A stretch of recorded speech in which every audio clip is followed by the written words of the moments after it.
Voici un extrait de la pensée du jour du Top Chrétien qui m'a beaucoup plu, que j'ai visionné ce matin. Je vais vous le partager maintenant. Savez-vous que Dieu vous connaissait déjà même avant votre conception? Oui, il connaissait déjà tout de vous. D'autres personnes vivent au travers des autres et désireraient tellement être quelqu'un d'autre. Elles ne sont pas satisfaites de leur personnalité, de ce qu'elles sont au fond d'elles-mêmes.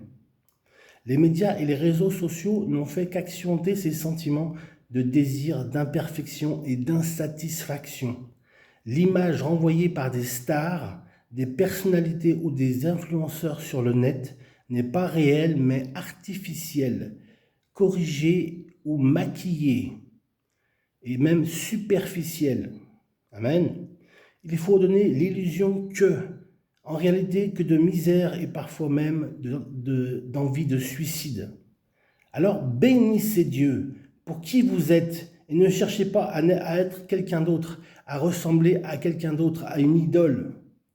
Remerciez-le de vous avoir créé. C'est Dieu qui t'a créé, mon ami. Dieu m'a créé et Dieu t'a créé. Amen. Réjouissez-vous toujours dans le Seigneur et réjouissez-vous d'être qui vous êtes et louez-le pour ce qu'il a prévu pour vous dès avant même votre naissance, dès la fondation du monde. Les héros de la Bible n'étaient pas tous bien-aimés. David était le plus petit de sa fratrie, sans apparence au point que même son père l'avait oublié. Le roi David, le berger David, il n'était pas fils d'un grand prêtre ou d'un puissant. Toutefois, Samuel dit, l'Éternel ne considère pas ce que l'homme considère. L'homme regarde à ce qui frappe les yeux, mais l'Éternel regarde au cœur. L'Éternel regarde au cœur. Amen. Selon 1 Samuel chapitre 16, versets 7 et 8, et que pensait de Gédéon, qui était le plus petit de la plus petite famille de la tribu de Manassé.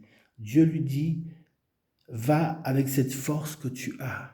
Va avec la force que tu as, mon ami, pour faire ce que tu as à faire. Amen. Le Seigneur te dit, n'est-ce pas moi qui t'envoie? Je serai avec toi et tu vaincras. Selon Juge chapitre 6, versets 11 et 18, ne regrettez pas d'être qui vous êtes. Amen. Ne vous lamentez pas sur votre condition et ne vous méprisez pas, mais bénissez Dieu, bénissez le Seigneur pour qui vous êtes et pour son regard sur vous. Il vous connaît. Dieu vous connaît. Amen. Et même plus, il vous a choisi, vous et moi, pour vous bénir, car il connaît les projets qu'il a formés sur vous, projets de paix et non de malheur, afin de vous donner un avenir et de l'espérance. Alléluia! Quelle glorieuse espérance nous avons en Jésus-Christ. Selon Jérémie chapitre 29, verset 11. Avez-vous déjà pensé que vous auriez préféré être quelqu'un d'autre? Ou même de changer de sexe comme certains le font aujourd'hui? Ou vivre une autre vie? Prenez maintenant un moment pour écouter Dieu. Priez de tout votre cœur et ouvrez votre cœur à Dieu avec simplicité et confiance, car il vous écoute avec bienveillance. Voici une proposition de prière. Prenons un temps de silence pour poser nos pensées. Poser nos pensées. Seigneur, tu me connais depuis toujours et tu m'as voulu tel que je suis. Aide-moi à me voir avec ton regard et à recevoir ton amour. Apprends-moi à me réjouir de ton œuvre dans ma vie. Sois le rocher de ma vie, Seigneur. Amen. Dire merci à Dieu, c'est affirmer notre confiance en sa bonté et en sa sagesse. J'aime l'Éternel et l'Éternel te considère et t'aime tel que tu es.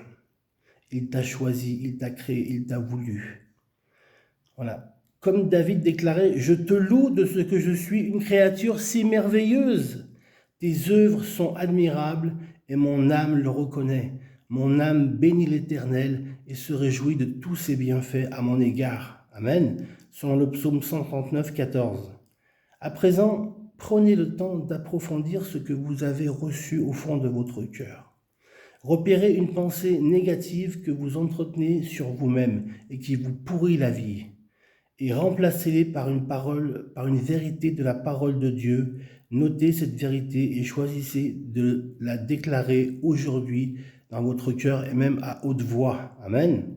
Pour proclamer les bénédictions de Dieu qui ne s'en font suivre d'aucun chagrin. Nous arrivons au terme de ce parcours. Prenez encore un moment pour honorer Dieu ensemble. Seigneur Jésus, merci pour ton amour et pour le regard bienveillant que tu poses sur moi. À toi soit le règne, à toi soit le règne, la puissance et la gloire. Amen. J'espère que ce temps a été pour vous bénéfique. N'oubliez pas que Dieu vous aime. Il vous prend là où vous en êtes. Dans votre Égypte, si vous vivez dans le péché, Dieu est fidèle et bon pour vous pardonner vos péchés. Approchez-vous du Seigneur, il frappe à la porte de votre cœur, il ne rentrera jamais dans votre cœur sans votre autorisation. Oh, quel beau soleil dans mon âme! Oh, quel beau soleil dans mon âme! Que Dieu soit béni et que Dieu vous bénisse. Amen.